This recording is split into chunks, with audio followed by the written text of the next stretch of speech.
एक दिन एक शिकारी भयानक वन में शिकार करते समय पत्थर, पानी, हवा की चोट से अत्यंत दुर्गति में पड़ गया।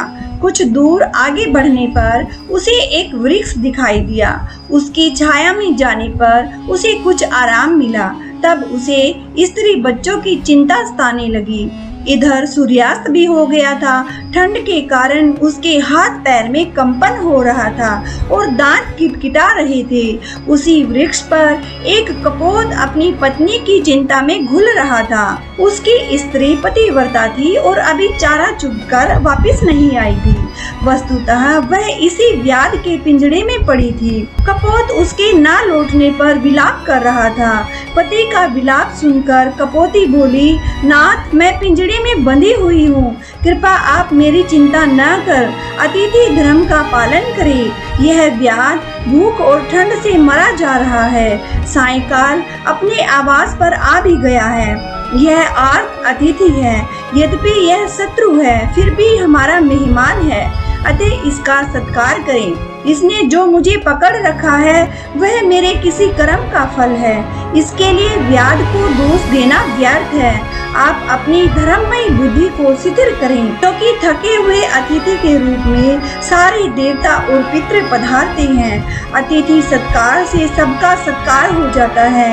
यदि अतिथि निराश होकर लौट जाता है तो सभी देवता और पितृ भी लौट जाते हैं। आप इस बात पर ध्यान ना दें कि इस शिकारी ने आपकी पत्नी को पकड़ रखा है, क्योंकि अपकार करने वाले के साथ जो अच्छा बर्ताव करता है वही पुण्य का भागी माना जाता है। कपोत अपनी पत्नी के धार्मिक प्रवचन से बहुत प्रभावित हुआ।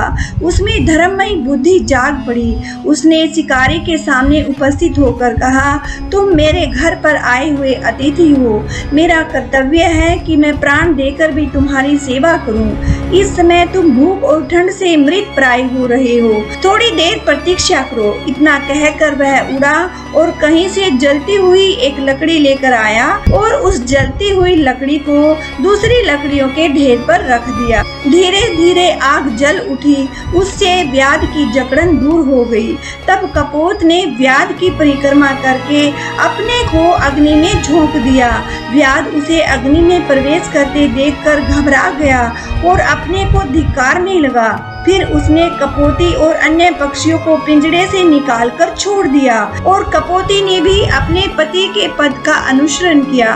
तत्पश्चात कपोत और कपोती देवता के समान दिव्य शरीर धारण करके विमान पर चढ़कर स्वर्गलोक की ओर प्रस्थित हुए।